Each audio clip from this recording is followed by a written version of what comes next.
Hello everyone, how are you all guys? I hope that you're doing absolutely amazing.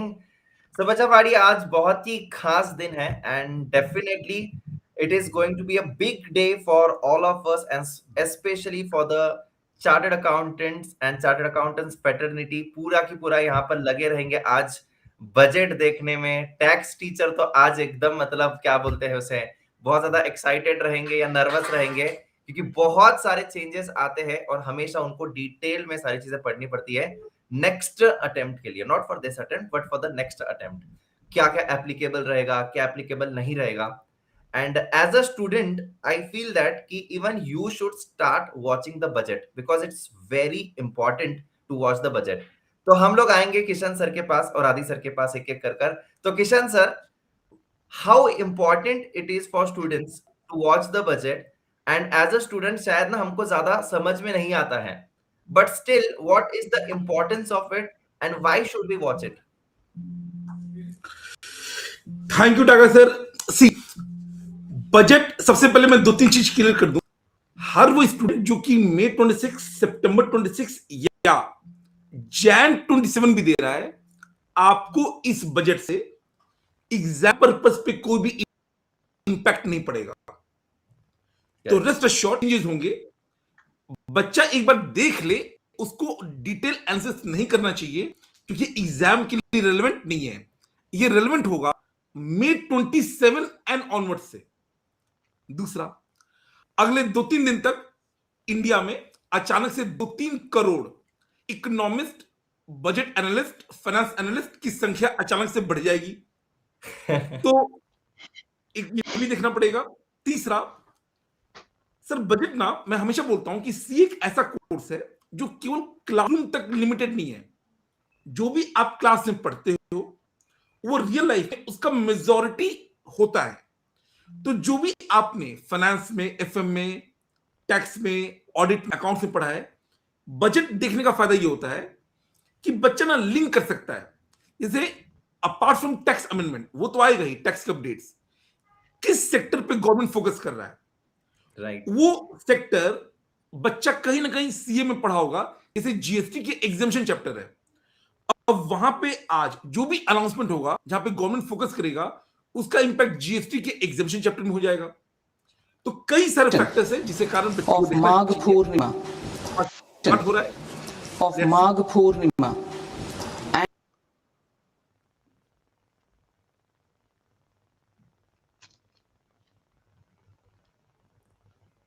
So yes, we are starting with the budget. I guess there is some lag over here, but yes, will be very soon. We will be watching the and the session. birth anniversary of Guru Ravidas.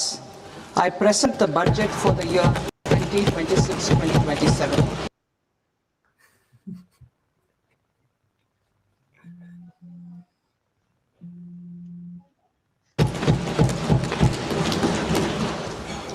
Since we assumed office 12 years ago, India's economic trajectory has been marked by stability, fiscal discipline, sustained growth,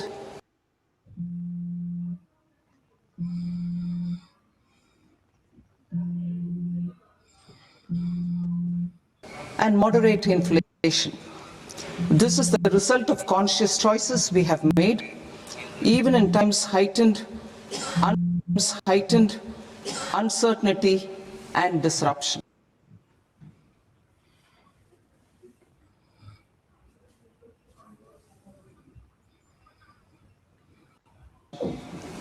Our government, led by Honorable Prime Minister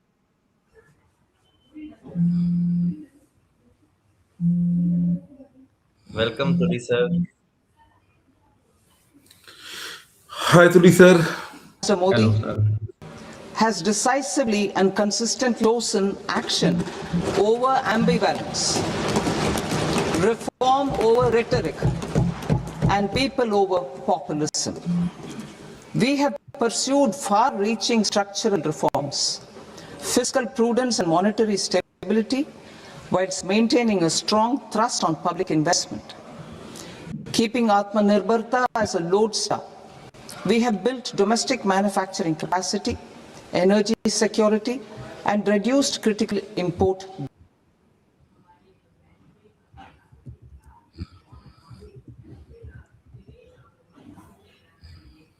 dependencies. Simultaneously, we have ensured that citizens benefit from every action of the government, undertaking reforms to support employment generation, agricultural productivity, household purchasing power, and universal services to people. These measures have delivered a high growth rate of around 7% and helped us make substantial strides in poverty reduction and improvement in the lives of our people. Today, we face an external environment in which trade and multilateralism are imperiled and access to resources and supply chains are disrupted. New technologies are transforming production systems while sharply increasing demands on water, energy, and critical minerals. India will continue to take confident steps towards Viksit Bharat, balancing ambition with inclusion. As a growing economy with expanding trade and capital needs, India must also remain deeply integrated with global markets, exporting more and attracting stable long-term investment. As I begin part A, I want to express my gratitude to the people for standing firmly with us as we forge our way together towards becoming one of the largest of the world.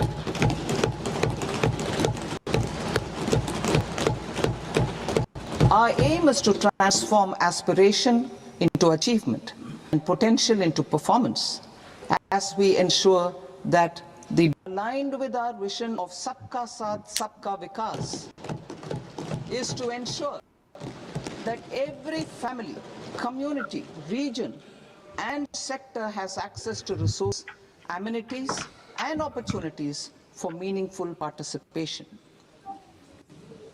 This threefold approach requires a supportive ecosystem. The first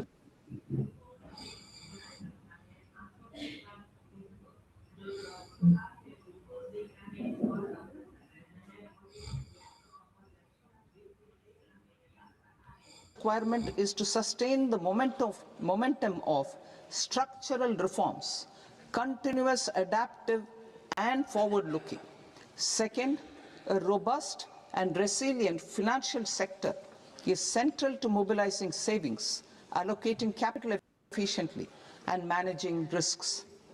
Third, cutting-edge technologies, including AI applications, can serve us as force multipliers for better governance. Reform Express. Our government has undertaken comprehensive reforms towards creating employment, boosting productivity, and accelerating growth. After the Prime Minister's announcement on Independence Day in 2025, over 350 reforms have been rolled out. This includes GST simplification, notification of labor codes, and rationalization of mandatory quality control orders. High-level committees have been formed, and in parallel, the central government is working with the state governments on deregulation and reducing compliance requirements. The Reform Express is well on its way and will maintain its momentum to help us fulfill our kartavya. I now move to specific proposals. Under our first kartavya, to accelerate and sustain economic growth, I propose interventions in 6 areas. 1. Scaling up manufacturing in 7 strategic and frontier sectors. 2. Rejuvenating legacy industrial sectors. 3. Creating champion MSMEs. 4. Delivering a powerful push for infrastructure. 5. Ensuring long-term security and stability. And 6. Developing city economic regions. scaling up of manufacturing in 7 strategic and frontier sectors. Biopharma Shakti, meaning biopharma strategy for health advancement through knowledge, technology, and innovation. India's disease burden is observed to be shifting towards non-communicable diseases like diabetes, cancer, and autoimmune disorders. Biologic medicines are key to longevity and quality of life at affordable costs. To develop India as a global biopharma manufacturing hub,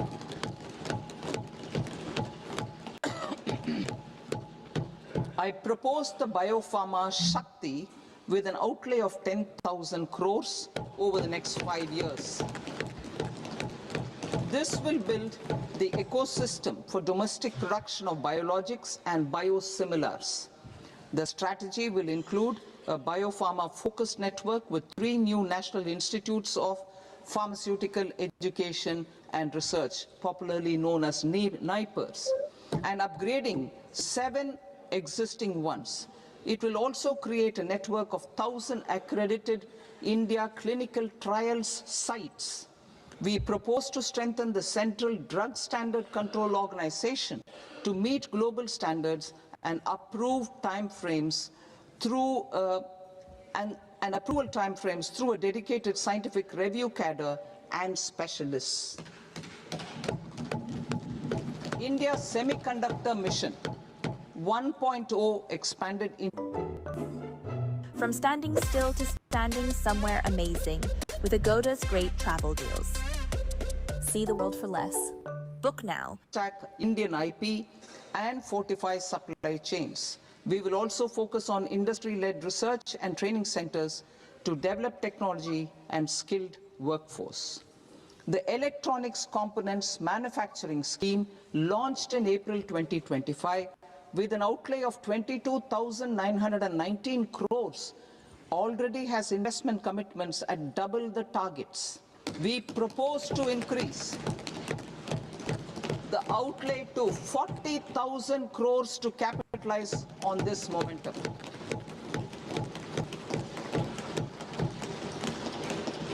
A scheme for rare earth permanent magnets was launched in 2025 November. We now propose to support the mineral-rich states of Odisha, Kerala, Andhra Pradesh,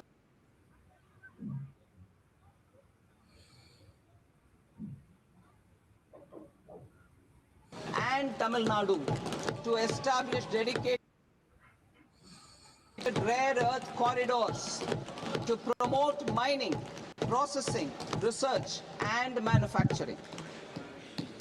To enhance domestic chemical production and reduction import dependency and reduce import dependency, we will launch a scheme to support states in establishing 3 dedicated chemical parks through challenge route on a cluster-based plug-and-play model.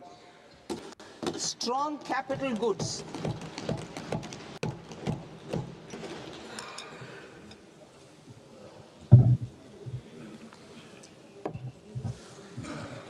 Strong capital goods capability is a determinant of productivity and quality across different sectors.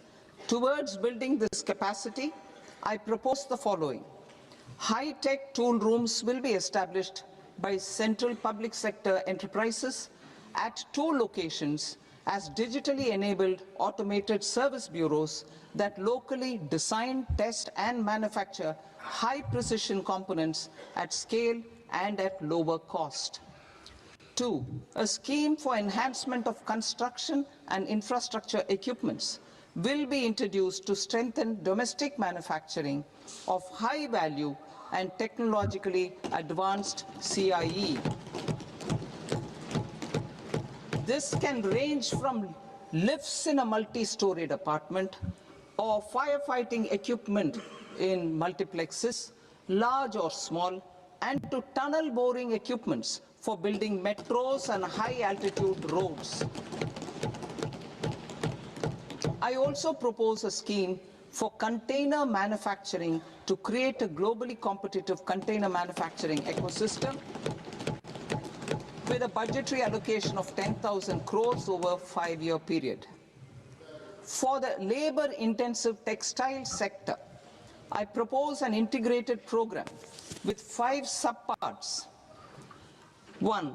The National Fiber Scheme for self-reliance in natural fibers, such as silk, wool, and jute, man-made fibers, and new-age fibers. Textile expansion and employment scheme to modernize traditional clusters with capital support for machinery, technology upgradation, and common testing and certification centers.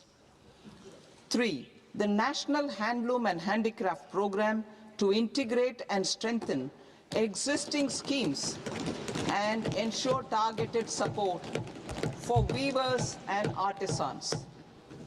Tex Eco initiative to promote globally competitive and sustainable textiles and apparels. Samarth 2.0 to modernize the upgrade the textile skilling ecosystem through collaboration with industry and academic institutions. Further, I propose to set up mega textile parks in challenge mode. They can also focus on bringing value addition to technical textiles. I propose to launch the Mahatma Gandhi Gram Swaraj initiative to strengthen khadi, handloom, and handicrafts.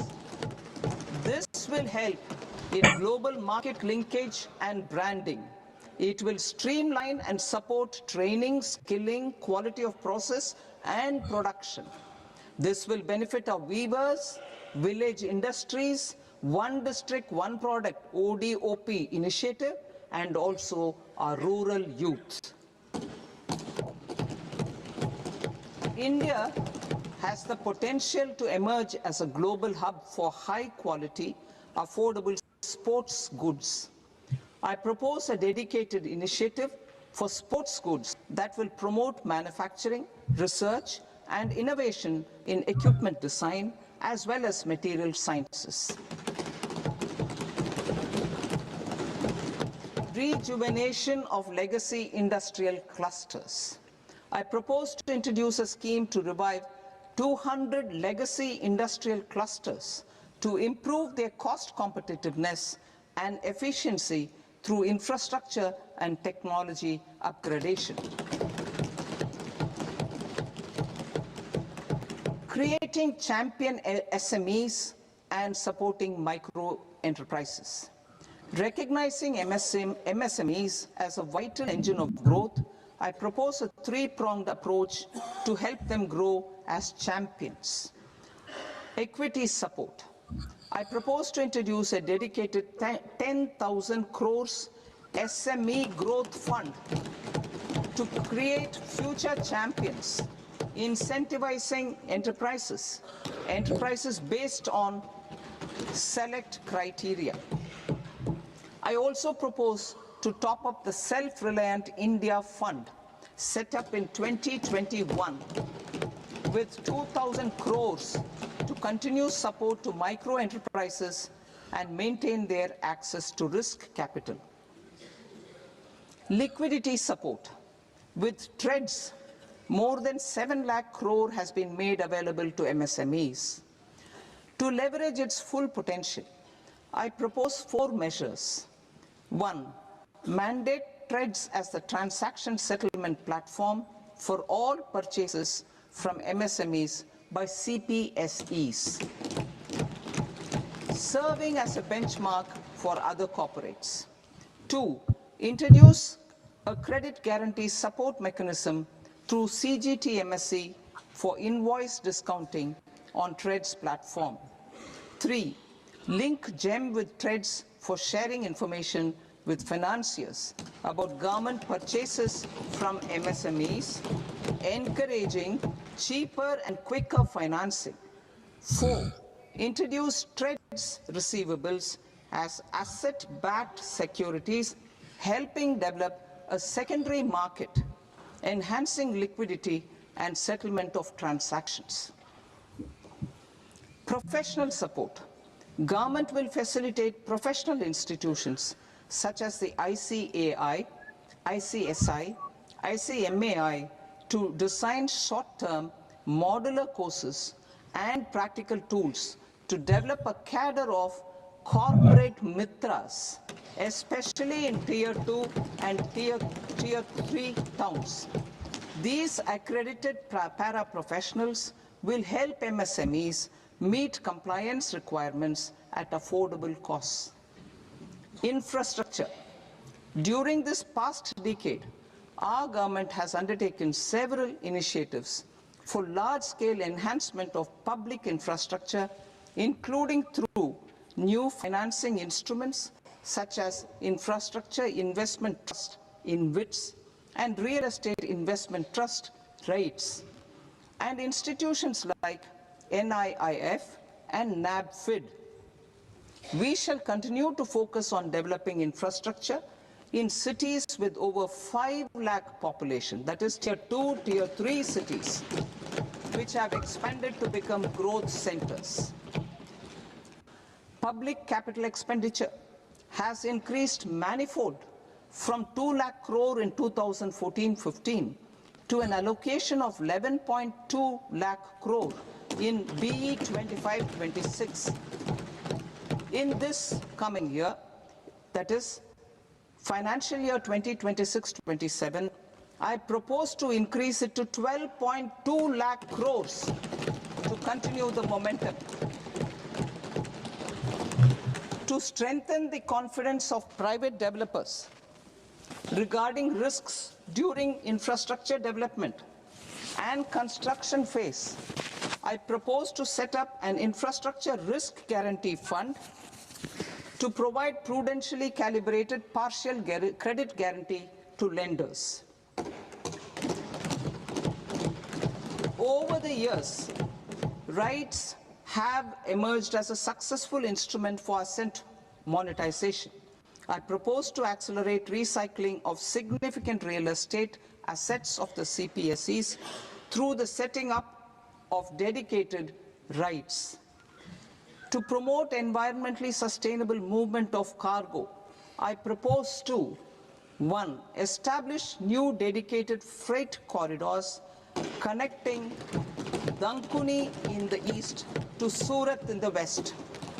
Operationalize 20 new national waterways over the next 5 years, starting with National Waterways 5 in Orissa to connect mineral-rich areas of Talcher and Angul and industrial centers like Kalinga Nagar to the ports of Paradeep and Dhamra. Training institutes will be set up as regional centers of excellence for development of required manpower for these waterways. This will benefit youth in the entire stretch of the waterways to train and acquire skills. Further, a ship repair ecosystem catering to inland waterways will also be set up at Varanasi and Patna. And C, launch a coastal cargo promotion scheme for incentivizing a modal shift from rail to road to increase the share of inland waterways and coastal shipping from 6% to 12% by 2047. To enhance last mile and remote connectivity and promote tourism, I propose to give incentives to indigenize manufacturing of seaplanes. A seaplane VGF scheme will be also introduced to provide support for operations. Carbon capture, utilization and storage. Aligning with the roadmap launched in December 2025, the carbon capture, utilization and storage technologies at scale will achieve higher readiness and in end-use application across 5 industrial sectors including power, steel, cement, refineries, and chemicals. An outlay of 20,000 crore is proposed over the next 5 years for this purpose. City economic regions. Cities are India's engines of growth, innovation, and opportunities. We shall now focus on Tier 2, Tier 3 cities, and even temple towns, which need modern infrastructure and basic amenities. This budget aims to further amplify the potential of cities to deliver the economic power of agglomerations by mapping city economic regions based on their specific growth drivers. An allocation of 5,000 crore per CER over 5 years is proposed for implementing their plans through a challenge mode with a reform cum result-based financing mechanism.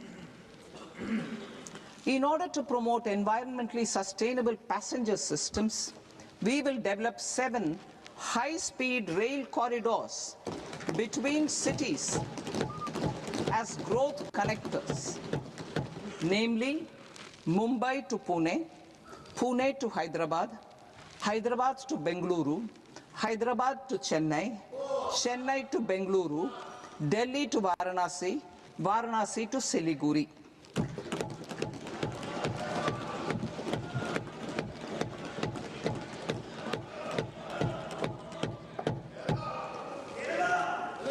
Financial sector. The Indian banking sector today is characterized by strong balance sheet, historic highs in profitability, improved asset quality, and coverage exceeding 98% of villages in the country. At this juncture, we are well placed to futuristically evaluate the measures needed to continue on the path of reform-led growth of this sector. I propose setting up a high-level committee on banking for Vikasit Bharat. High-level committee on banking for Vikasit Bharat to comprehensively review the sector and align it with India's next phase of growth, while safeguarding financial stability, inclusion, and consumer protection. The vision for NBFCs for Vikasit Bharat has been outlined with clear targets for credit disbursement and technology adoption in order to achieve scale and improve efficiency in the public sector NBFCs. As a first step, it is proposed to restructure the Power Finance Corporation and Rural Electrification Corporation. I propose a comprehensive review of the foreign exchange management non-debt instruments rules to create a more contemporary, user-friendly framework for foreign investments consistent with India's evolving economic priorities. Corporate bond market. I propose to introduce a market-making framework with suitable access to funds and derivatives on corporate bond indices. I also propose to introduce total return swaps on corporate bonds. Municipal bonds. To encourage the issuance of municipal bonds of higher value by larger cities, I propose an incentive of 100 crore rupees for a single bond issuance. 100 crore rupees for a single bond issuance of more than 1,000 crore. The current scheme under Amrit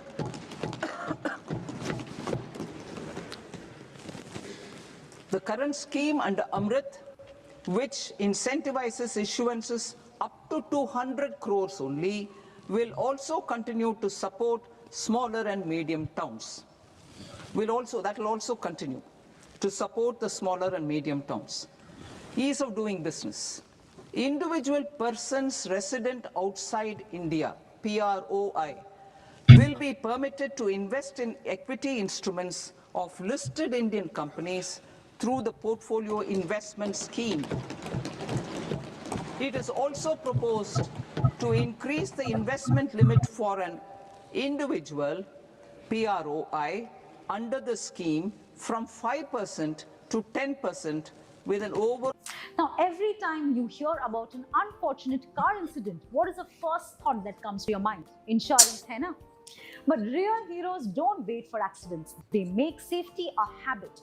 This National Road Safety Month and beyond, let's celebrate those who choose responsibility every single day. And when life takes an unexpected turn, ICICI Lombard stands by you, your silent partner in every journey. Cashless repairs and roadside assistance, personal accident cover up to rupees 15 lakhs, and no claim bonus up to 50%. Stay protected, drive safe, choose ICICI Lombard Comprehensive Car Insurance. Research Fund and Research and Development and Innovation Fund. Our second kartavya is to fulfill aspirations and build capacities. Close to 25 crore individuals have come out of multi-dimensional poverty through a decade of our government's sustained and reform-oriented efforts.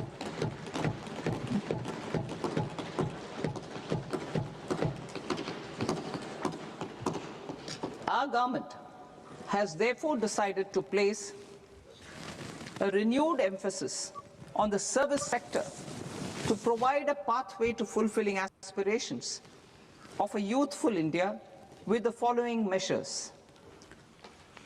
I propose to set up a high-powered Education to Employment and Enterprises Standing Committee to recommend measures that focus on services sector as a core driver of Viksit Bharat.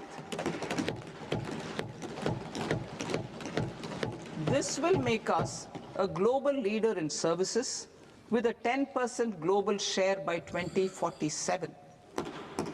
The committee will prioritize areas to optimize the potential for growth, employment, and exports.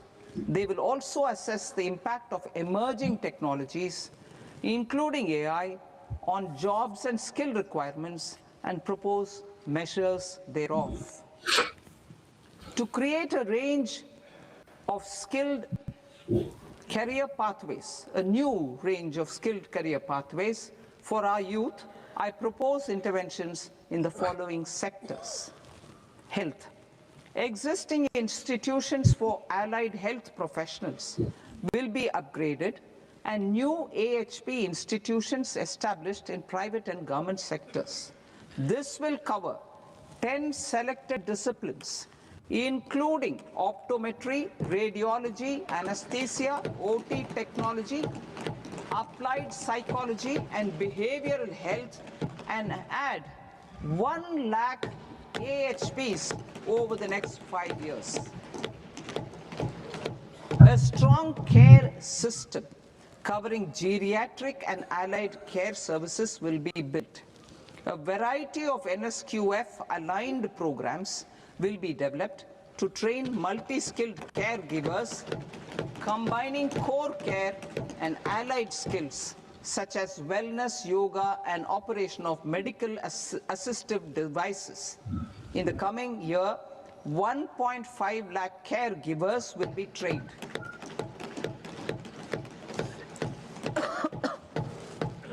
Hubs for medical value tourism. To promote India as a hub for medical tourism services, I propose to launch a scheme to support states in establishing 5 regional medical hubs in partnership with the private sector. These hubs will serve as integrated healthcare complexes that combine medical, educational, and research facilities. They will have Ayush centers, medical value tourism facilitation centers, and infrastructure for diagnostics, post-care, and rehabilitation. These hubs will provide diverse opportunities, job opportunities for health professionals, including doctors and AHPs. Ancient Indian yoga, already respected in several parts of the world, was given a mass global recognition when Honorable Prime Minister took it to the UN Post-COVID, Ayurveda gained a similar global acceptance and recognition. Exporting quality Ayurveda products helps farmers who grow the herbs and youth who process the products. To meet growing global demand, a few more steps are being taken. I propose to, 1, set up 3 new All India Institutes of Ayurveda. 2, upgrade Ayush pharmacies and drug testing labs for higher standards of certification ecosystem and make available more skilled personnel. 3, upgrade the WHO Global Traditional Medicine Center in Jamnagar to bolster evidence-based research, training and awareness for traditional medicine. Animal husbandry. Livestock contributes to close to 16% of farm income, including of poor and marginal households. To scale up availability of veterinary professionals by more than 20,000, I propose to roll out a loan-linked capital subsidy support scheme for establishment of veterinary and para-veterinary colleges, veterinary hospitals, diagnostic laboratories, and breeding facilities in private sector. Collaboration between Indian and foreign institutions will also be facilitated. Orange economy. India's animation, visual effects, gaming and comics sector, AVGC sector, is a growing industry projected to require 2 million professionals by 2030. I propose to support the Indian Institute of Creative Technologies, Mumbai, in setting up AVGC content creator labs in 15,000 secondary schools all over the country and 500 colleges. The Indian design industry is expanding rapidly, and yet there is a shortage of Indian designers. I propose to establish, through Challenge Route, a new National Institute of Design to boost design education and development in the eastern region of India. Education. Our government will support states through Challenge Route in creating 5 university townships in the vicinity of major industrial and logistics corridors.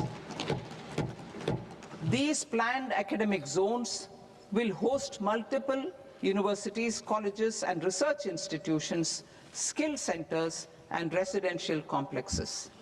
In higher education, STEM institutions, prolonged hours of study and laboratory work pose some challenges for girl students.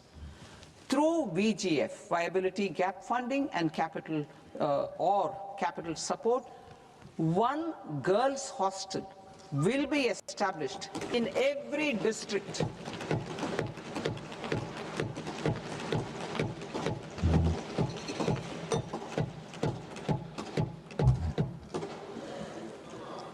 To promote astrophysics and astronomy via immersive experiences. 4 telescope infrastructure facilities will be set up or upgraded.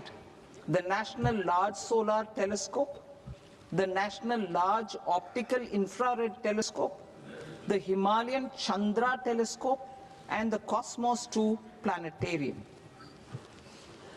Tourism. The tourism sector has the potential to play a large role in the employment generation, forex earnings, and expanding the local economy. I propose to set up a National Institute of Hospitality by upgrading the existing National Council for Hotel Management and Catering Technology. It will function as a bridge between academia, industry, and government. I also propose a pilot scheme for upskilling 10,000 guides in 20 iconic tourist sites through a standardized, high-quality, 12-week training course in hybrid mode in collaboration with the Indian Institute of Management. A national destination digital knowledge grid will be established to digitally document all places of significance, cultural, spiritual, and heritage. This initiative will create a new ecosystem of jobs for local researchers, historians, content creators, and technology partners. India has the potential and opportunity to offer world-class trekking and hiking experience. We will develop ecologically sustainable mountain trails in Himachal Pradesh, Uttarakhand, and Jammu Kashmir. Also in Araku Valley in the Eastern Ghats and Podigai Malai in the Western Ghats. Turtle trails along key nesting sites in the coastal areas of Odisha, Karnataka, and Kerala. And 3, bird watching trails along the Pulikat Lake in Andhra Pradesh, Tamil Nadu. It's on the border. Under the visionary leadership of Honorable Prime Minister, we established the International Big Cat Alliance in 2024. This year, India is hosting the first ever Global Big Cat Summit, where heads of governments and ministers from 95 range countries will deliberate on collective strategies for conservation. Heritage and culture tourism. I propose to develop 15 archaeological sites, including Lothal, Dolavira, Rakigadi, Adichanallur, Saranath, Hastinapur, and Leh Palace into vibrant experiential cultural destinations. Excavated landscapes will be open to the public through curated walkways. Immersive storytelling skills and technologies will be introduced to help conservation labs, interpretation centers, and guides. The sports sector provides multiple means of employment, skilling, and job opportunities. Taking forward the systematic nurturing of sports talent, which is set in motion through the Khelo India program earlier, I propose to launch a Khelo India mission to transform the sports sector over the next decade. The mission will facilitate an integrated talent development pathway supported by training centers, which are foundational, intermediate, and elite levels. B, systematic development of coaches and support staff. C, integration of sports science and technology. D, competitions and leagues to promote sports culture and provide platforms. And E, development of sports infrastructure for training and competition.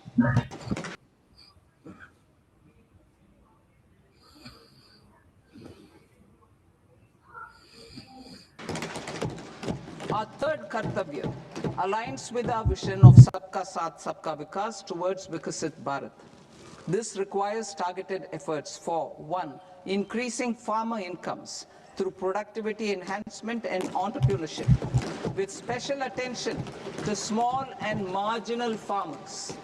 B, empowering Divyangjan through access to livelihood opportunities, training, and high-quality assistive devices.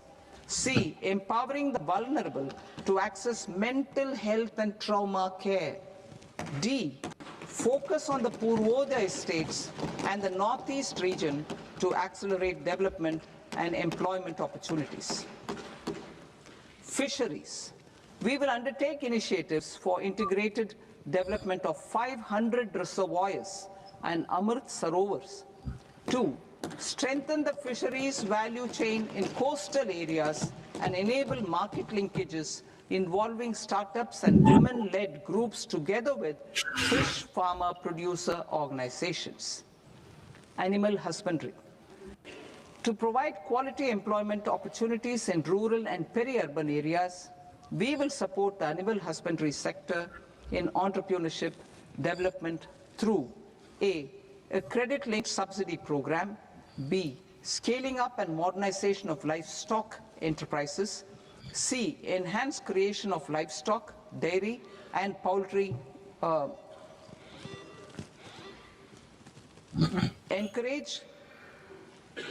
I'll read that again. Enhance creation of livestock, dairy, and poultry-focused integrated value chains. And D, encourage creation of livestock farmer-producer organizations.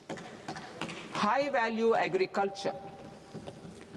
To diversify farm outputs, increase productivity, enhance farmers' incomes, and create new employment opportunities, we will support high-value crops such as coconut, sandalwood, cocoa, cashew in the coastal areas, agar trees in northeast, and nuts such as almonds, walnuts, and pine nuts in our hilly regions. All of them will be supported. India is the world's largest producer of coconuts. About 30 million people, including nearly 10 million farmers, depend on coconuts for their livelihood. To further enhance competitiveness in coconut production, I propose a coconut promotion scheme to increase production and enhance productivity through various interventions, including replacing and non-productive trees with new saplings or plants or varieties in major coconut growing states. A dedicated program is proposed for Indian cashew and cocoa to make India self-reliant in raw cashew and coconut production and processing, enhance export competitiveness, and transform Indian cashew and Indian cocoa into premium global brands by 2030. Sandalwood. Sandalwood is closely linked to India's social and cultural heritage. Our government will partner with state governments to promote focused cultivation and post-harvest processing to restore the glory of the Indian sandalwood ecosystem, to rejuvenate old, low-yielding orchards, and expand high-density cultivation of walnuts, almonds, and pine nuts. We will support a dedicated program to enhance farmer incomes and in bringing value addition by engaging youth. Bharat Vistar, that is virtually integrated system to access agricultural resources. I propose to launch Bharat Vistar, a multilingual AI tool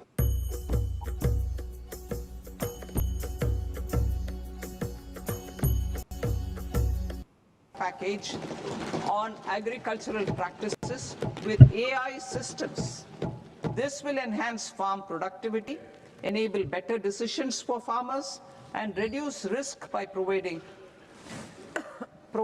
customized advisory support. She Marts for rural women-led enterprises. Building on the success of Lakpati Didi program, I propose to help women take the next step from credit-linked livelihoods to being owners of enterprises. Self-help entrepreneur, She Marts will be set up as community-owned retail outlets within the cluster-level federations through enhanced and innovative financing instruments. Empowering Divyangjan. Divyangjan Kaushal Yojana. Information technology, AVGC sectors, hospitality and food and beverages sectors often offer task-oriented and process-driven roles which are suitable for Divyangjan.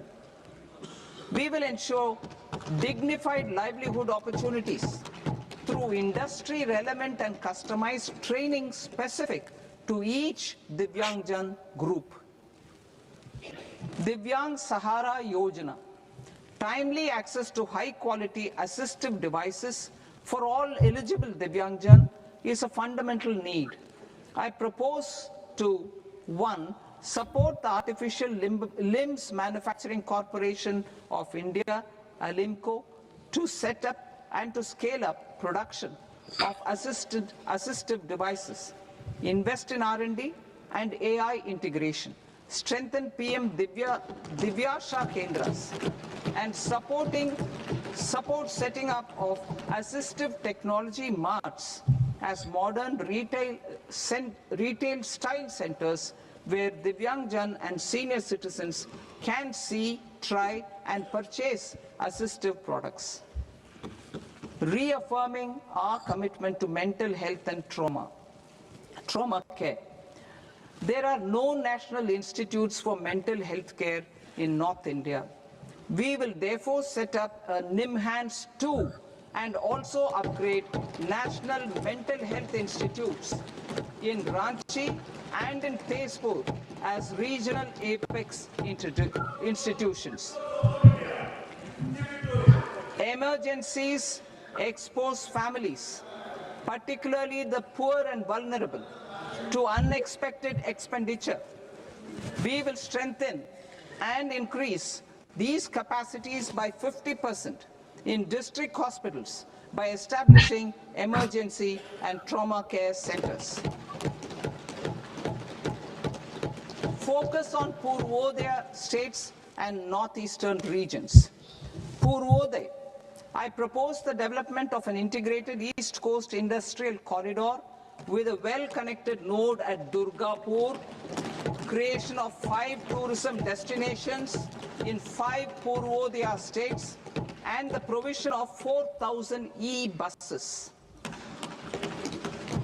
Buddhist sites in northeastern region.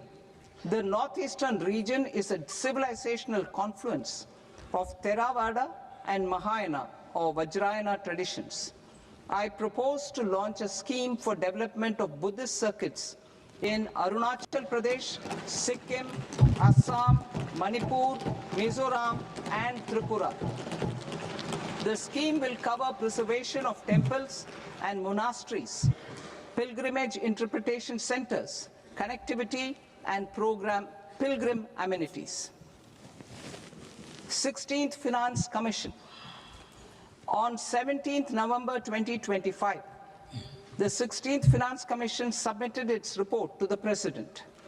As mandated under Article 281 of the Constitution, the government is to lay the report along with the explanatory memorandum on the action taken report on the recommendations of the Commission in Parliament, which, Sir, Honourable Speaker, you've allowed me to do at the commencement of this session. The government has accepted the recommendation of the Commission to retain the vertical share of devolution at 41%. As recommended by the Commission, I have provided 1.4 lakh crores of rupees to the states for the year 2026-2027 as Finance Commission grants. These include rural and urban local body and disaster management grants. Fiscal consolidation.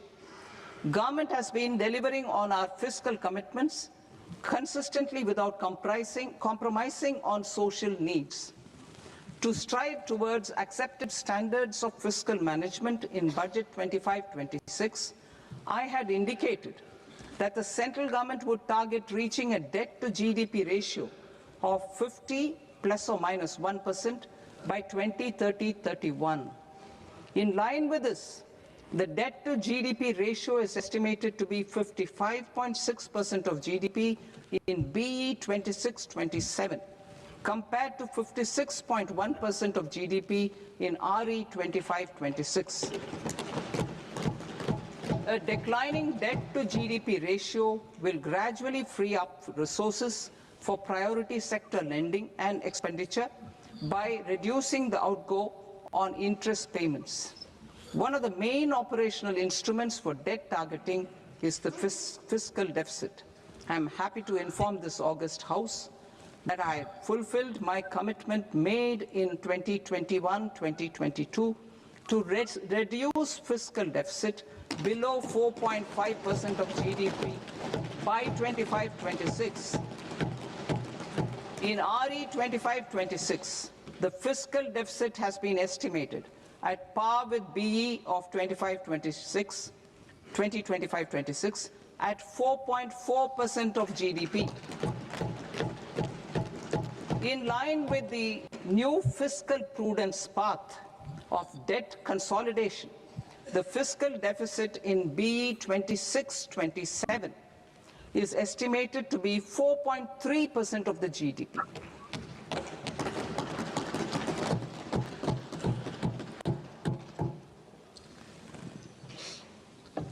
The revised estimates of the non-debt receipts are 34 lakh crore rupees, of which the centre's net tax receipts are 26.7 lakh crore. The revised estimate of the total expenditure is 49.6 lakh crore rupees, of which the capital expenditure is about 11 lakh crores. Budget estimates 2026 to 2027.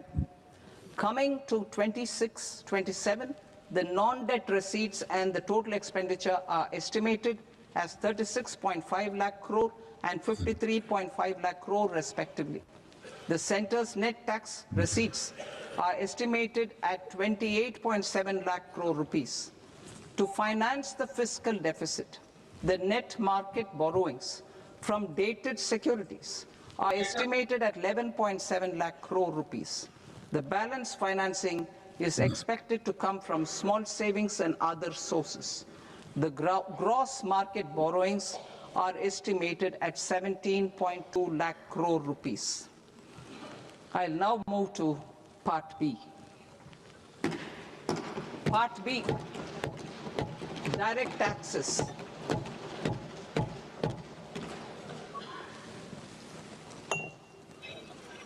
Honorable Speaker, sir,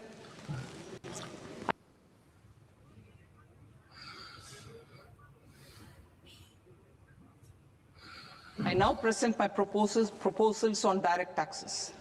New Income Tax Act.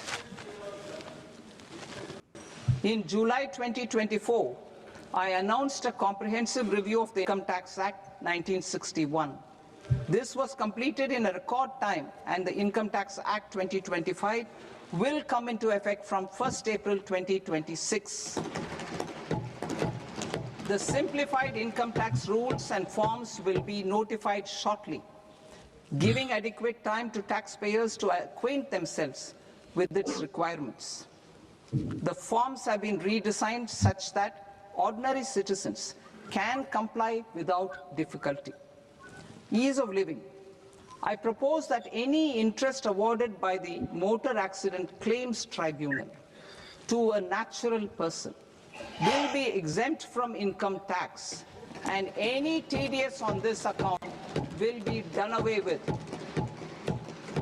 I propose to reduce TCS rate on the sale of overseas tour program package from the current 5% and 20% to 2% without any stipulation of amount.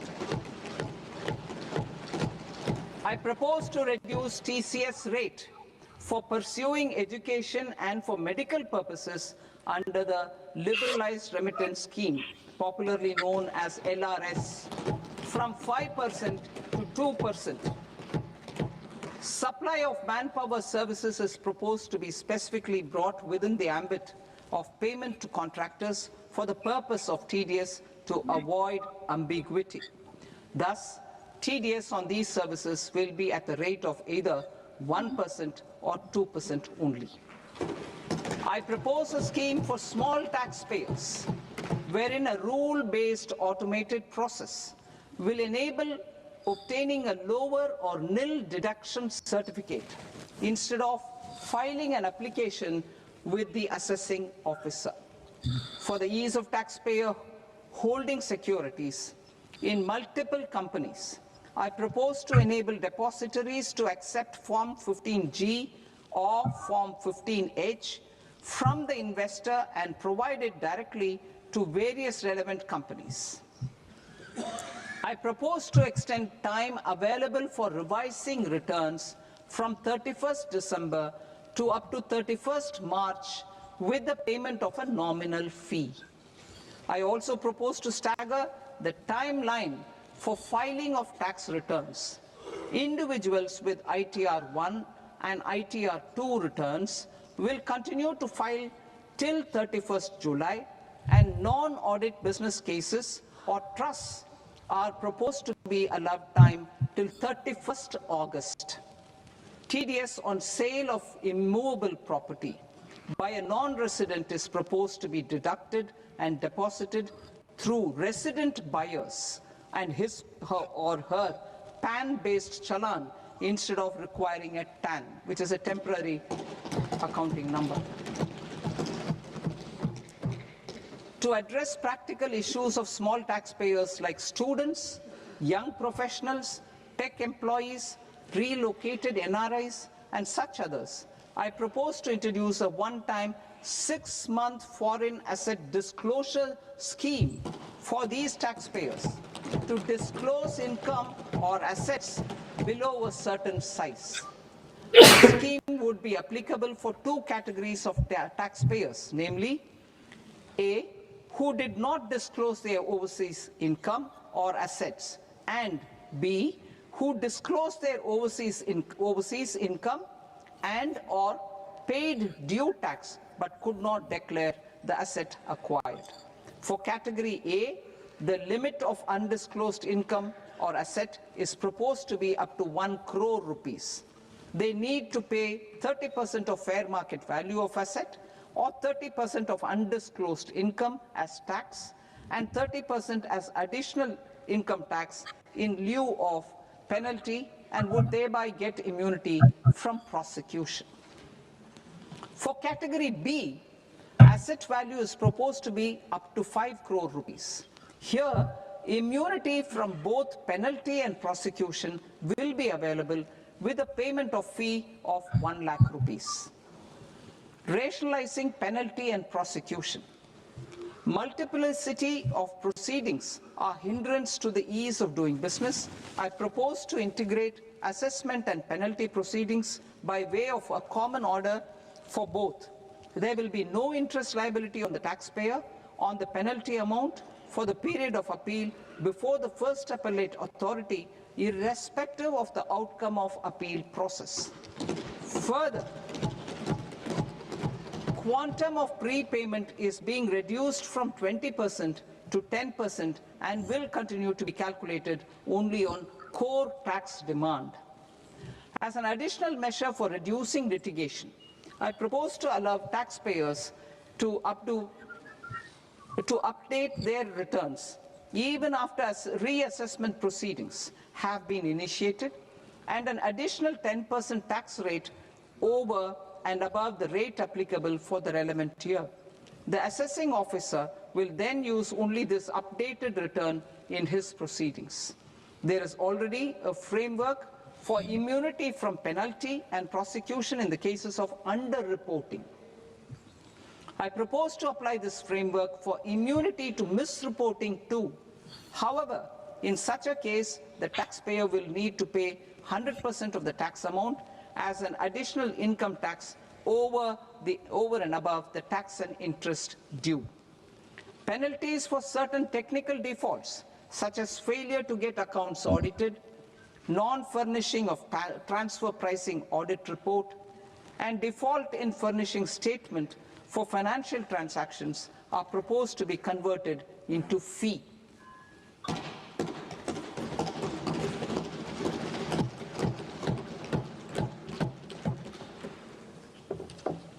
I propose to rationalize prosecution framework under Income Tax Act while maintaining a careful balance for deterrence in some serious offense.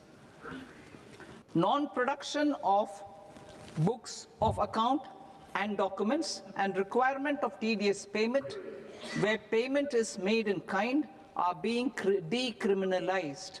Further, minor offences will attract fine only.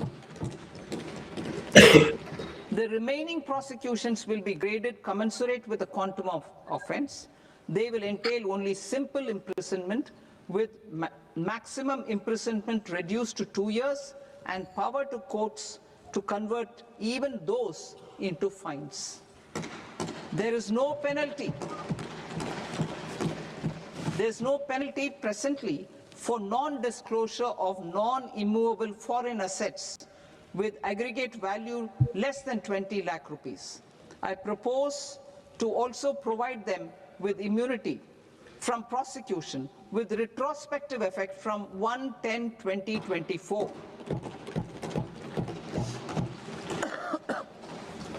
Cooperatives. Deduction is already allowed to a primary cooperative society engaged in supplying milk, oilseeds, fruits or vegetables raised or grown by its members. I propose to extend this deduction to also include supply of cattle feed and cotton seed produced by its members.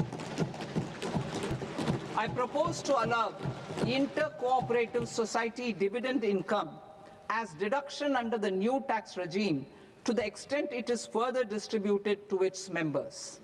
I further propose to allow exemption for a period of 3 years to dividend income received by a notified national cooperative federation on their investments made in companies up to 31/1/2026. This exemption would be allowed only for dividends further distributed to its member cooperatives. Supporting IT sector as India's growth engine. India is a global leader in software development services, IT-enabled services, knowledge process outsourcing services, and contract R&D services relating to software development. These businesses and their segments are quite interconnected with each other. All these services are proposed to be clubbed under a single category of information technology services with a common safe harbor margin of 15.5% applicable to all. The threshold for availing safe harbor for IT services is being enhanced substantially from 300 crore rupees to 2,000 crore rupees. Safe harbor for IT services shall be approved by an automated rule-driven process without any need for tax officer to examine and accept the application. Once applied by an IT services company, the same safe harbor can be continued for a period of 5 years at a stretch at its choice. For IT services companies who want to conclude advanced pricing agreement, APA, I propose to fast-track unilateral APA process for IT services and endeavor to conclude it within a period of 2 years. The period of 2 years can be extended by a further period of 6 months on taxpayers' request. I propose to extend the facility of modified returns available to the entity entering APA to its associated entities also. Attracting global business and investment. Recognizing the need to enable critical infrastructure and boost investment in data centers, I propose to provide tax holiday till 2047 to any foreign company that provides cloud services to customers globally by using data center services from India. It will, however, need to provide services to Indian customers through an Indian reseller entity. I also propose to provide a safe harbor of 15% on cost in case the company providing data center services from India is a related entity. To harness the efficiency of just-in-time logistics for electronic manufacturing, I propose to provide safe harbor to non-residents for component warehousing. Listen carefully and you'll hear the heartbeat of India's financial capital, BKC. Some check in to hit their monthly targets. Others will arrive to make their own businesses thrive. This isn't just travel, it's the in-between, where ideas are born, plans sharpen, and those who dare take one step closer to their dreams. It's your HQ away from home, your base to set the pace, assured of a great rest to wake up and bloom to your best. Bloom Hotel BKC. Next gen stays for intelligent travelers.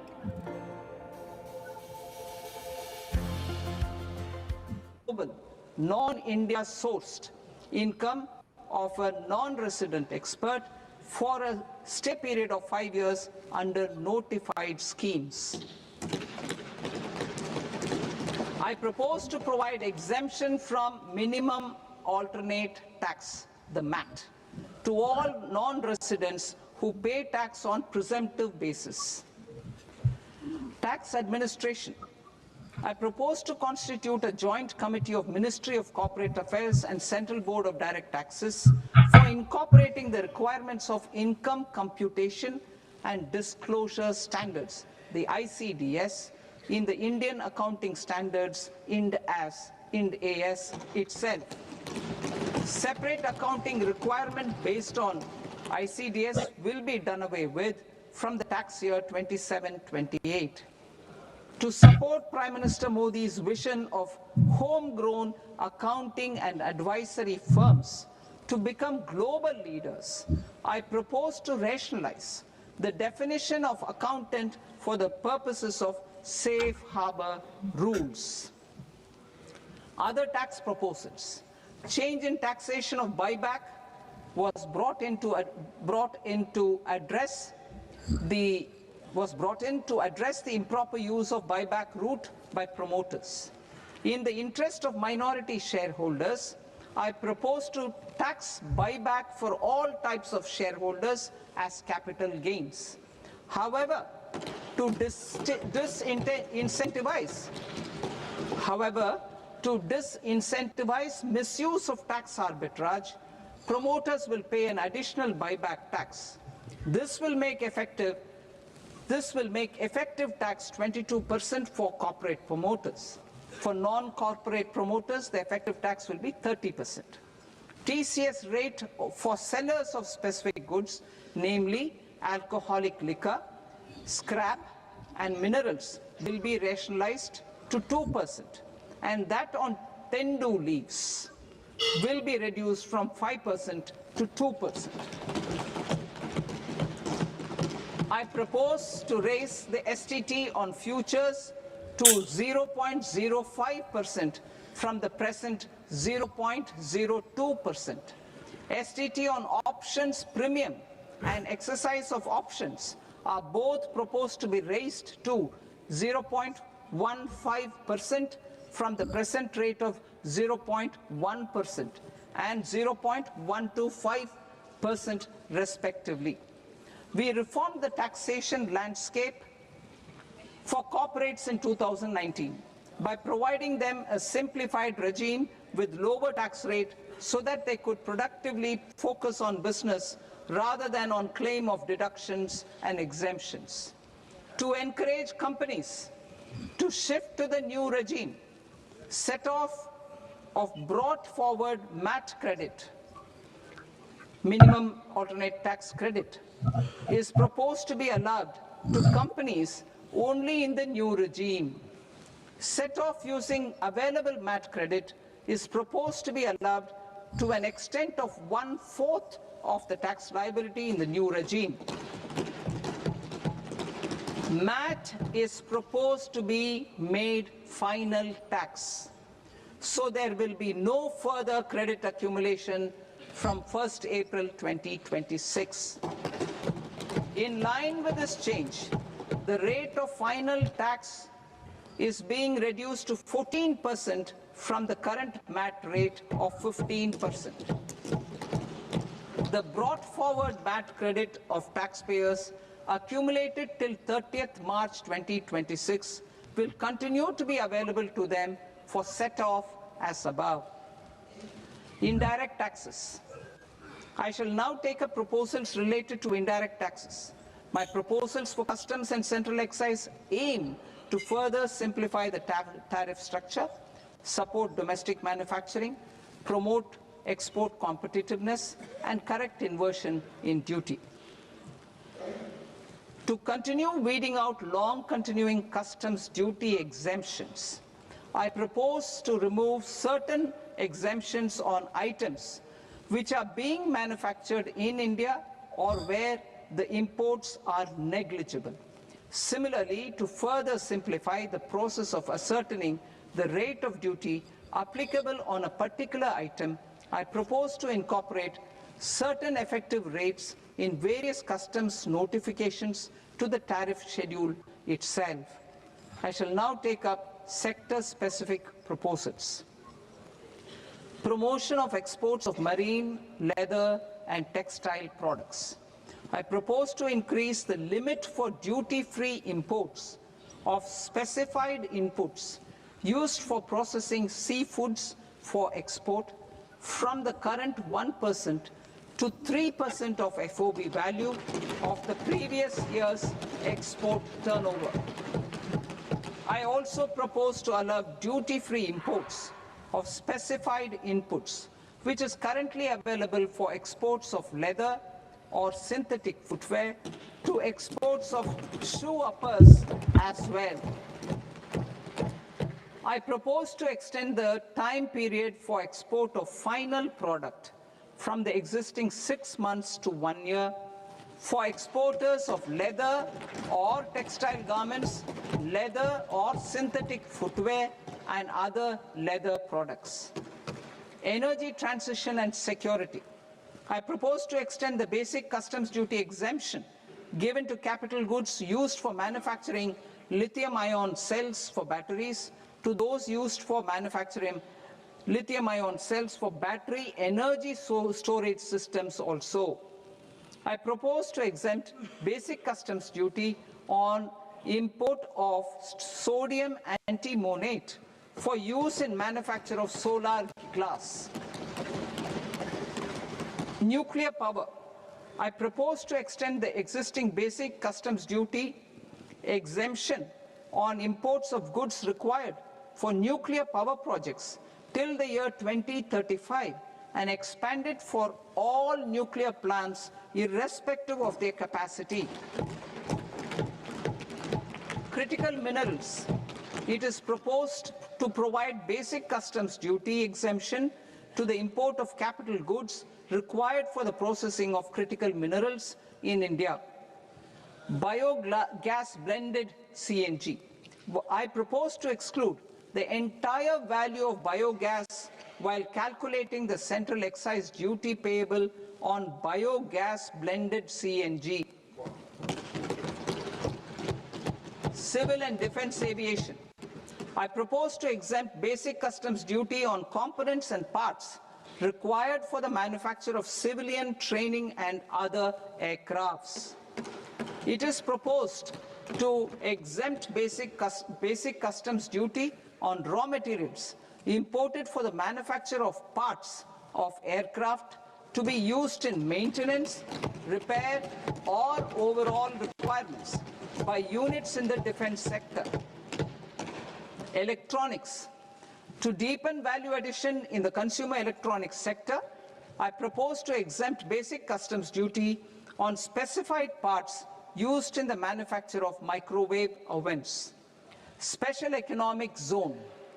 To address the concerns arising about utilization of capacity by manufacturing units in the special economic zones due to global trade disruptions, I propose as a special one-time measure to facilitate sales by eligible manufacturing units in SEZs to the domestic tariff area at concessional rates of duty.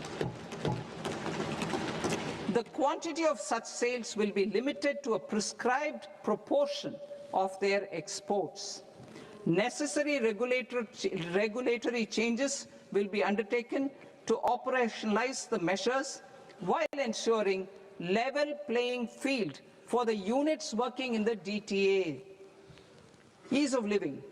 To rationalize the customs duty structure for goods imported for personal use, I propose to reduce the tariff rate on all dutiable goods imported for personal use from 20% to 10%. To provide relief to patients, particularly those suffering from cancer, I propose to exempt basic customs duty on 17 drugs or medicines.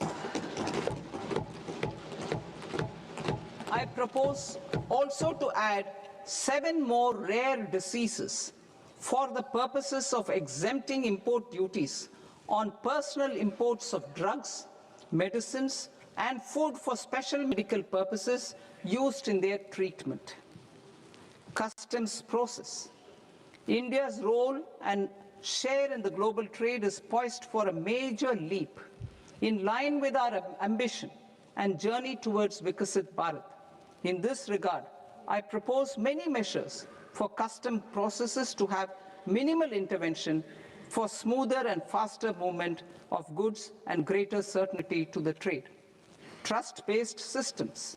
I propose to enhance duty deferral period for Tier 2 and Tier 3 authorized economic operators, known as AEOs, from 15 days to 30 days. I propose to provide eligible manufacturer importers the same duty deferral facility. This should encourage them to get themselves accredited as a full-fledged Tier 3 AEO in due course. To provide greater certainty and for better business planning, I propose to extend validity period of advance ruling binding on customs from the present 3 years to 5 years. In the spirit of the whole of government approach,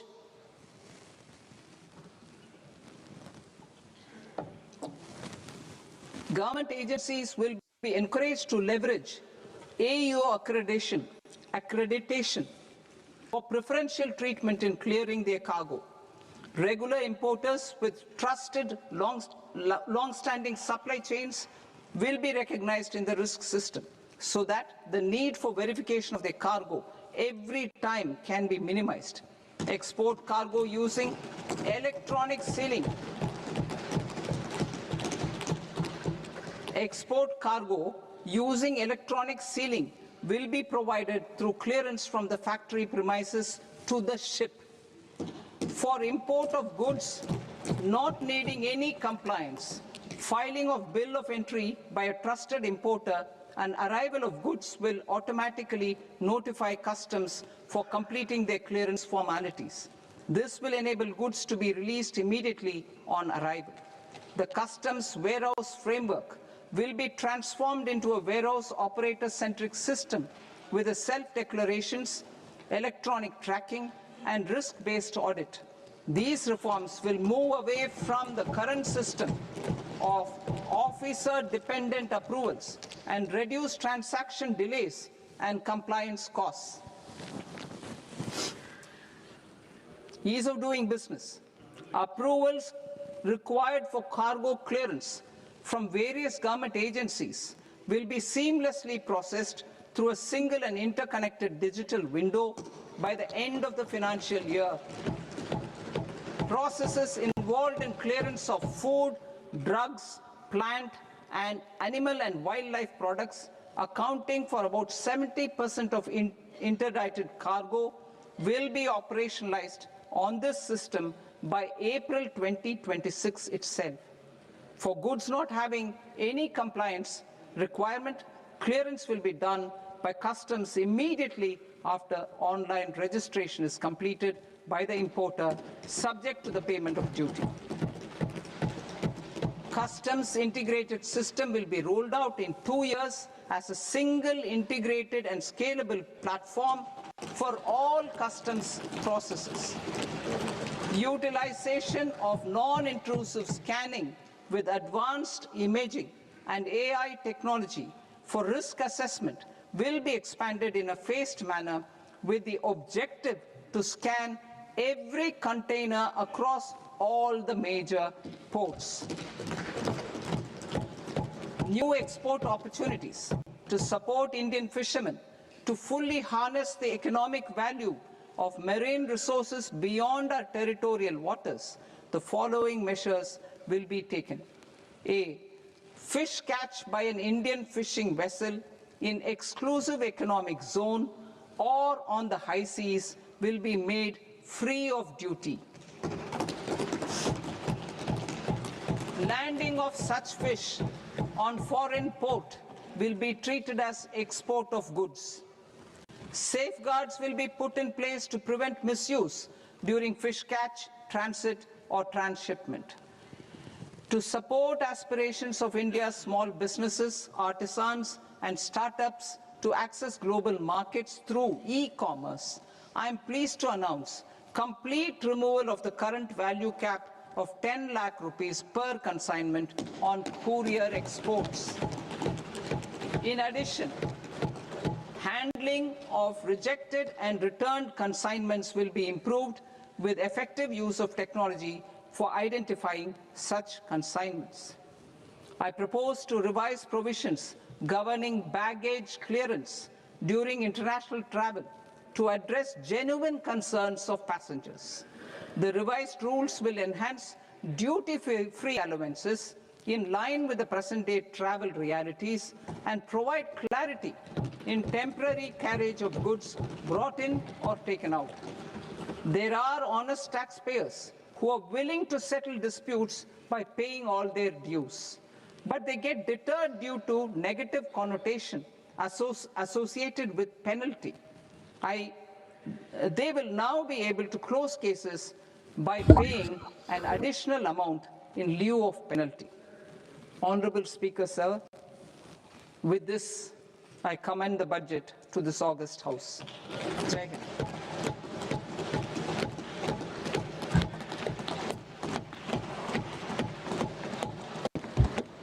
One and a half hours.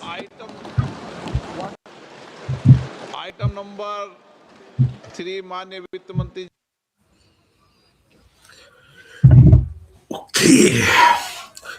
Yes, sir. कैसा रहा sir budget? Sir, budget was, I don't think there were many great surprises, but tax के बारे में sir आप दोनों ही बताइए, Arvind sir and Kishan sir. I guess there are no changes in the tax as such, मतलब जो इंडिया के लिए applicable है, but many things have come upon, I guess, LRS जो थे, and also STT जो कि एक बहुत बड़ा factor है. I was watching the market right now, and BSE share is down by 10% क्योंकि STT को increase कर दिया है. MCX share was down by 18% right now. Angel One को lower circuit लगा है 10% का. So STT का इफेक्ट मार्केट में दिख रहा है, बट जो डायरेक्ट टैक्सेस है सर उसके बारे में आप बताइए सर. सर मुझे लगता है ना, एक तो एसटीटी का इंपैक्ट है, दूसरा इस बार बहुत ज्यादा वाइडली एक्सपेक्टेड था कि जो 112 ए का जो टैक्स रेट है, कैपिटल गेन टैक्स रेट, वो थोड़ा कम होगा, क्योंकि अक्रॉस द सबको पता था कि स्लैब रेट नहीं बढ़ेगा, तो पहले ही 12 लाख का हो गया, जो कि काफी अच्छा है. कैपिटल गेन टैक्स रेट वो एक प्रॉब्लमेटिक था, उसको इन्होंने नहीं कम किया, ये भी बहुत बड़ा इंपैक्ट है. तो बजट मेरे हिसाब से सर इंफ्रास्ट्रक्चर फोकस्ड है भविष्य के लिए, लेकिन इमीडिएट रिलीफ एज सच कुछ नहीं है. जो जैसा था वैसा ही है, हल्का फुल्का चेंजेस है, शॉक कुछ भी नहीं है. मार्केट अच्छा रिएक्ट इसलिए नहीं कर रहा है क्योंकि इमीडिएट बेनिफिट नहीं है, कैपिटल गेन कम नहीं हुआ, एसटीटी बढ़ गया. तो बाकी सर तुली सर बताइए सर, कैसा लगा सर आपको? सर आप म्यूट हो शायद सर. या can you all hear me now? Yes sir, yes sir. Sir देखिए, हर बजट को हम क्रिटिकली एनालाइज करें या पॉजिटिवली एनालाइज करें, मैं अपने पॉइंट्स बताऊंगा. I will take 5 minutes if you allow me. तो मेरे को समझ में आया बजट में से. One, I think budget is in developed countries taxation is not a point of discussion in a budget. The point of discussion in a budget is how and what direction we are going in. तो मैंने कई चीजें note करी हैं. I think अगर मैं बात करूं, कई infrastructure related rare earth minerals की माइनिंग पे जोर दिया जा रहा है, या एजुकेटिंग नए स्किल कोर्सेज डेवलप करने के you know they propose. University campuses उन्होंने बनाने के लिए प्रपोजल दिया है, यूनिवर्सिटी सिटीज बनेंगी, अपस्किलमेंट ऑफ द पॉपुलेशन के लिए कमिटीज बिठाई जा रही हैं, जिसमें ये ढूंढा जाएगा कि नए एज के स्किल्स क्या हैं, pharma sector, health sector. So if I look at the overall picture, what Madam has done is incentivize the future growth and incentivize education to upskill Indian people for the future growth. Services sector के लिए. I think that's a very clear focus over there, which of course होगा नहीं होगा कितना होगा वो बातें अलग है, पर at least budget में focus डाला गया है on future growth. I personally found tourism growth, manufacturing or incentivizing seaplanes, छोटी छोटी बातें हैं, पर ये धीरे धीरे मेडिकल टूरिज्म पे डाला जा रहा है. No, these are things that in the future will bring a lot of work to India, which in turn will help India grow, which in turn will give everybody money. That is my focus on the budget as far as the growth story was concerned. So my takeaway, in investing in education to upskill the Indian population for new areas of professions coming up, incentivizing tourism, incentivizing rare earth minerals बहुत जरूरी है, उसके बगैर आपको पता है manufacturing नहीं होती. Let me come to the income tax sector. अभी तो नया इनकम टैक्स एक्ट आया था, तो मैं तो कल ही बच्चों को बोला था, मैं कहा कोई चेंज एक्सपेक्ट मत करो, कुछ नहीं आने वाला. अभी तो आया नया एक्ट, अभी क्या चेंज एक्सपेक्ट करोगे आप? But I think there are some very important changes over here and which shows how the future mentality of taxation will be. पहला, आप देखोगे टीसीएस के रेट्स कम करे गए हैं on overseas tour package program, which means Indians जो India के बाहर जा रहे हैं, पहले उनको 5 से 20% एक्स्ट्रा पे करना था, वो 2% आ गया, which is making foreign travel easier. So that I think is a very big boost to the tourism sector again. तो आप देखोगे tourism sector पे उन्होंने जोर डाला है. दूसरा, आप देखोगे टीसीएस के रेट्स उन्होंने कम करे, जरूर कई जगह कम करे, because tax collected at source is also going out of your pocket as an advance tax. एक तरीके से एडवांस में जाता है. So that is positive. Let me go further up. आपने आईटी सेक्टर का सेफ हार्बर रूल समझा होगा. Now let me just explain what it is. When Indians are exporting things outside India, तो एक ट्रांसपोर्ट प्राइस में regulation आ जाता है, where whatever you are sending outside India between associated group entities, जैसे if there is a mother entity in USA, उसकी sister entities are in India, Singapore, group entities का जब international transactions होता है, तो उस पे आर्म्स लेंथ प्राइस का कॉन्सेप्ट लगता है, ताकि आप इंडिया से अगर यूएसए में कोई सामान 200 रुपए का बेच रहे हो, अगर आप अनरिलेटेड पार्टी को बेचते तो 400 का बेचते, तो आपको 400 के हिसाब से टैक्स लगेगा. Call the concept of transfer pricing. Now transfer pricing में बहुत रेगुलेशन होता है, बहुत सारे आपको असेसिंग ऑफिसर से बहुत सारी डिस्कशन करनी पड़ती है, which is never good. So we have something called safe harbour rules, which is something like a presumptive taxation. जैसे हम लोग अगर 44 AD की बात करें, स्मॉल बिजनेसेस को 2 करोड़ से कम है तो 8% 6% दिखा देना और कुछ उसके ऊपर किताबें मेंटेन नहीं करनी, which simplifies what should I say compliances. So safe harbour rules हैं इंटरनेशनल ट्रांजैक्शंस के लिए. आपने नोट करा होगा, उन्होंने 300 करोड़ से 2000 करोड़ की लिमिट कर दी, विच मींस अगर आप आईटी सेक्टर में हो और 2000 करोड़ तक का आपका टर्नओवर है, तो आपको बस 15% तक, आपको 15.5% दिखाना है, एंड वो भी ऑटोमेट हो जाएगा. मतलब उन्होंने प्रोसीजरली उसको बहुत सिंप्लीफाई करा है to again incentivise people from India exporting services, IT related services outside India. So this is a big plus in my view. Third, इन्होंने प्रोसिक्यूशन को बहुत कम करा है, बिकॉज इनकम टैक्स इवेड करना should not be treated as a criminal activity, it should actually be a civil offence. तो काफी हद तक वो करा गया है. बाकी तो डिटेल फाइन प्रिंट में दिखेगा, पर जहां तक मुझे दिखा, उन्होंने मैक्सिमम इम्प्रिजनमेंट 2 साल की कर दी है, और वो भी कोर्ट्स को पावर दिया है कि वो उसको फाइन में कन्वर्ट कर दें. So this is again making it friendlier for the public to be there. Then also एक बड़ा प्रोसीजरल प्रॉब्लम आता था कि असेसमेंट ऑर्डर अलग आता था, फिर पेनल्टी ऑर्डर शुरू होता था. असेसमेंट ऑर्डर के अगेंस्ट अपील अलग चलती थी, पेनल्टी ऑर्डर के अगेंस्ट अपील अलग चलती थी, लिटिगेशन. इस बार असेसमेंट और पेनल्टी ऑर्डर सेम कर दिया, which means we are again reducing something called litigation. Customs की अगर बात करूं, जो जहां तक मुझे समझ में आ रहा था कि काफी हद तक कस्टम्स को भी स्ट्रीमलाइन करा जा रहा है, और AI enabled checking of containers is very interesting. आप समझिए इंडिया में क्या आ रहा है, उसको एआई से वो कहते हैं हम स्क्रीन करेंगे. So overall it is a budget which, in my view, should be a budget for a developed economy. And specifically with the India-EU trade coming up, which could be the potential game changer for the next decade, where Indians get access to 28 European Union countries. I think pharma पे आप देखोगे बहुत सारा stress करा गया है, pharma exports पे, a lot of things, they've looked at presumptive taxation for exporters. तो basically export oriented थोड़ा सा budget मेरे को दिखा, investment oriented दिखा, just to lay the groundwork for the future that is coming, which is the next decade, which I believe should be the Indian decade. और एक last बात बोलूंगा, इतना कुछ अगर ग्रोथ होगा, इतने फार्मा वाले ग्रोथ करेंगे, इतने एग्रीकल्चर इंप्लीमेंट्स धीरे धीरे एक्सपोर्ट होंगे, यूनिवर्सिटी सेटअप होंगी with children who will be equipped to provide services, एक डिग्री को काम बहुत मिलने वाला है और वो है chartered accountancy. And I believe we should all be ready for the future.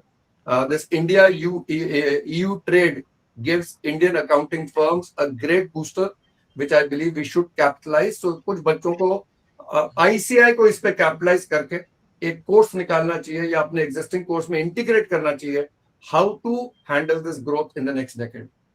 So from me it was a very decent budget. Great sir, great. मतलब ओवरऑल इफ यू लुक एक सर पॉइंट रह गया, sorry. Yes sir, yes sir. MAT का अगर आपने सुना होगा, math का उन्होंने क्या बोला, कई बच्चों को जानना होगा. सो मैथ में पहले होता था जैसे बच्चों ने AMT करा इंटरमीडिएट लेवल पे, फाइनल लेवल पे कंपनीज के लिए मैथ होता है मिनिमम ऑल्टरनेट टैक्स. आप टोटल इनकम पे टैक्स निकालिए या आप 15% दीजिए, पर अगर आपने 15% दिया और टोटल इनकम पे टैक्स कम बना तो जितना डिफरेंस है उसका क्रेडिट आपको कैरी फॉरवर्ड मिलता है और आप अगले साल में उसको सेटअप कर लेते थे. वो खत्म कर दिया है. आज की डेट में मैट को फाइनल टैक्स बना दिया, यानी अगर आपका tax on total income suppose 1 lakh आ रहा है पर 15% ऑफ बुक प्रॉफिट 4 लाख आ रहा है, तो आप 4 लाख देंगे और डिफरेंस का कैरी ओवर नहीं मिलेगा. ये बहुत बड़ा इंपैक्ट है. That is why the stock market is also reacting, because companies का रेट ऑफ टैक्स बढ़ सकता है इससे. And under the new scheme, जैसे इंडिविजुअल्स के लिए 115 BAC होता है, वैसे कंपनीज के लिए 115 BAB भी है एंड 115 BAA भी है. उसमें अब उन्होंने मैट क्रेडिट अलाउ करा only under the new scheme. So basically again trying to shift everybody to go to the new scheme. वो भी सिर्फ 25% तक अलाउ करा है, बाकी तो फाइन प्रिंट आएगा. तो इस वजह से स्टॉक मार्केट इमीडिएट रिएक्शन देती है, वो दे रही है. I am sure I can see that. Gold और सिल्वर में रिएक्शन आ ही चुका है, 2 दिन का इतना गिरा है. And but I believe overall it will stabilise and overall it's a positive growth budget. Great, great. So looking from the long term perspective, so it seems to be amazing. जो भी आपने सारी skills की बातें करी and new development schemes that the government is coming up with. Yeah. And definitely fiscal deficit बहुत important बात है मैडम की. अगर आप बात करें, if I look at the small lines in between the budget, she is reduced. She said I have promised a fiscal deficit of below 4.5 and I have achieved 4.4. Now I'm promising 4.3. But what she said next was very important. This releases funds which were earlier blocked in interest payments, which will be invested further, which is a very big plus.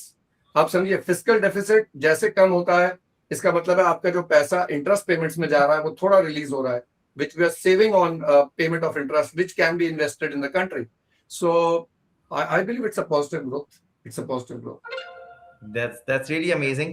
So guys, हम सारे लोग ना इस पर आएंगे, but आदि sir के पास जाते हैं. मतलब we all will come with a detailed explanation by reading the fine print and all. But yes, आदि सर, आप कहना चाहोगे? सर मैंने प्लीज सर से बहुत ज्यादा एग्री करूंगा. किसी की आवाज एको हो रही है शायद. I guess कुछ चल रहा है क्या?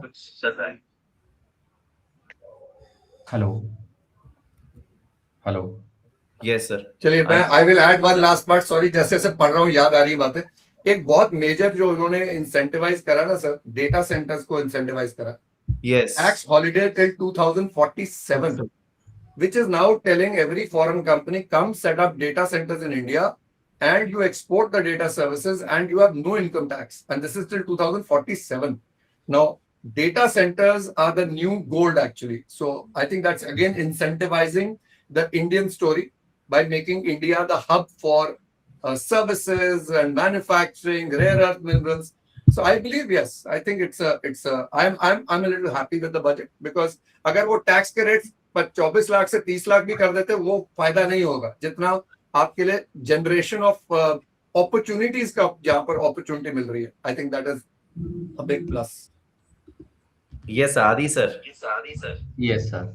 सर मैं भी वही कहूंगा कि पार्ट ए जो था ना वो ज्यादा ग्रोथ सेंट्रिक था, वो इमीडिएट बेनिफिट प्रोवाइड करने वाला बजट नहीं दिखा मुझे. मतलब ऐसा है कि लॉलीपॉप पकड़ाने वाला मुझे तो लगा बजट नहीं था ये चाहता है एम्प्लॉयमेंट जनरेट हो, और ये जो प्लान है, ये विजन है, ये रिजल्ट मुझे लगता है कई सालों में देगा. मतलब 3-4 साल तो कम से कम लगेंगे विजिबल रिजल्ट्स आने में. अगेन आई कैन सी कि फॉरेन इन्वेस्टमेंट को अट्रैक्ट करने के लिए भी इसके अंदर इन्होंने लुक्रेटिव चीजें बोली है, जैसे कि यहाँ पे डेटा सेंटर वगैरह सेट करने वाली बात, टूरिज्म, छोटी छोटी बातों पर ध्यान दिया है. अगेन आई कैन से इन्होंने वो चीजों पर फोकस किया है ना which is a new age thing, जैसे talent, skill, graphics and few more things they are thinking to set up. So I think इसका विजिबल इम्पैक्ट दिखेगा, कुछ समय में दिखेगा. और जैसे किशन सर ने भी सही बोला था कि 12 लाख तो ऑलरेडी हो चुका है, वहां तक तो हमें टैक्स पे करना नहीं है, तो और ज्यादा बेनिफिट तो एक्सपेक्टेड नहीं था. तो पार्ट बी में तो सर ऑनेस्टली स्पीकिंग इतना मुझे कुछ दिखा नहीं. Part A was fine from my point of view. Tuli sir ने भी बिल्कुल सही कहा, ये डेवलपिंग से डेवलप्ड नेशन की ओर जाने वाले कदम थे. और बाकी तो लोगों का स्टॉक मार्केट में रिएक्शन दिख ही रहा है, बाकी सब चीजों कवर थी already. But I guess all these things will be very temporary because जब ये चीजें एक्सप्लेनेशन आएगा तो I guess stock market is just giving the reaction just on the basis of the things which are may be traders के लिए जो सही नहीं था उसके कारण वो शायद नीचे आ सकती है. But overall looking from the perspective जैसे कि ग्रोथ की हम लोग बात करें and as Tuli sir very rightly said that कि हम लोग को सिर्फ टैक्स नहीं, हम लोग को बाकी सारी चीजें भी देखनी चाहिए जो कि लॉन्ग टर्म पर्सपेक्टिव से बहुत ज्यादा सही होती है. And when this explanation will be coming out in upcoming week, ठीक है, तो my thing would be that कि guys whenever you're watching such sessions, make sure that कि आप किसके sessions देख रहे हो. There are going to be, जैसे कि किशन सर ने कहा था कि लाखों influencers अभी आने वाले हैं and they will be explaining you the budget, but please make sure that कि आप लोग किसके थ्रू ये सारे एनालिसिस समझने की कोशिश कर रहे हैं. बिकॉज आई थिंक दैट कि that is really very important, क्योंकि सब लोग ना ऊपर से कुछ बातें बोल देंगे आपको टैक्स वगैरह की and they will say that the budget was bad and all that things. But it's really important to understand the key insights about the budget. And I know that बहुत सारे बच्चे आज यहाँ पर ज्वाइन किए हमारे साथ एंड समझने की कोशिश की है. But I know I am very much sure that कि आप लोग को शायद बहुत सारी चीजें समझ में नहीं भी आई होगी. But yes Kishan sir, towards you. Sir जब बजट का पार्ट डिस्कस कर ही रहे हैं तो इसको थोड़ा सा मैं कुछ पर्सपेक्टिव ऐड करता हूं. यस सर बिल्कुल. अगर आप देखोगे ना तो जो बजट है वो जियो पॉलिटिक्स से बहुत ज्यादा इंस्पायर्ड है.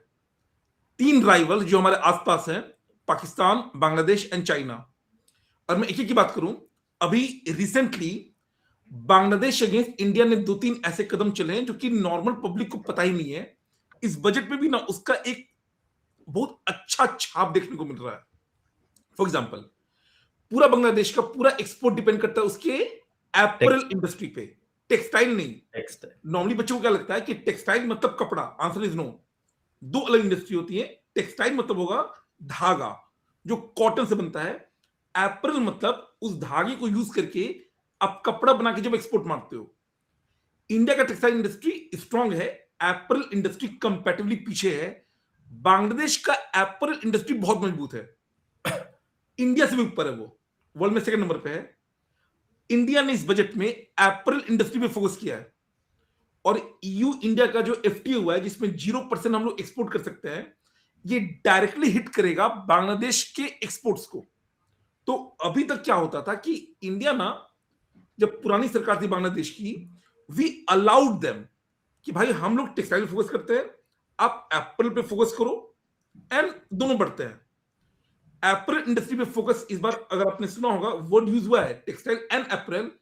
अभी तक नॉर्मली केवल टेक्सटाइल वर्ड यूज होता था. तो एक तो बांग्लादेश को ऐसे किया जाएगा जिससे इंडिया का ग्रोथ होगा, उनको नुकसान होगा. Sports goods world wide, Pakistan, अब ये थोड़ा अजीब सा है, वो फुटबॉल बनाता है and they are one of the very big exporters of sports goods. India उस पर भी फोकस मार रहा है. ट्रंप ने जब टैरिफ लगाया इंडिया पे, उसने साथ ही लगाया था चाइना पे भी.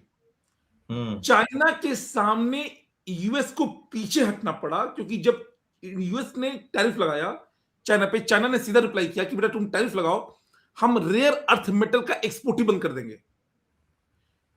इस लिवरेज के कारण यूएस लिटरली पीछे हुआ। एक वर्ड यूज होता है taco, Trump always chickens out, वो हमेशा हार मान जाता है। ट्रंप लिटरली चिकन आउट, वापस गया।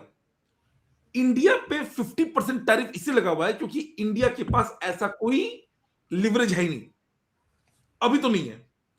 रेयर अर्थ मेटल वो इंश्योर कर रहा है। 12.2 लाख का इंफ्रास्ट्रक्चर ग्रोथ, जिसमें कि नॉर्थ ईस्ट में, क्लास में जीएसटी में ना एग्जामिशन चैप्टर्स होते हैं, उसमें ये सब बहुत डिटेल में हम लोग बताते हैं कि नॉर्थ ईस्ट पे सरकार फोकस कर रहा है। और इस बार भी इंफ्रास्ट्रक्चर हो, रोड हो, रेल हो, इन सब में नॉर्थ ईस्ट को इंक्लूड किया गया है।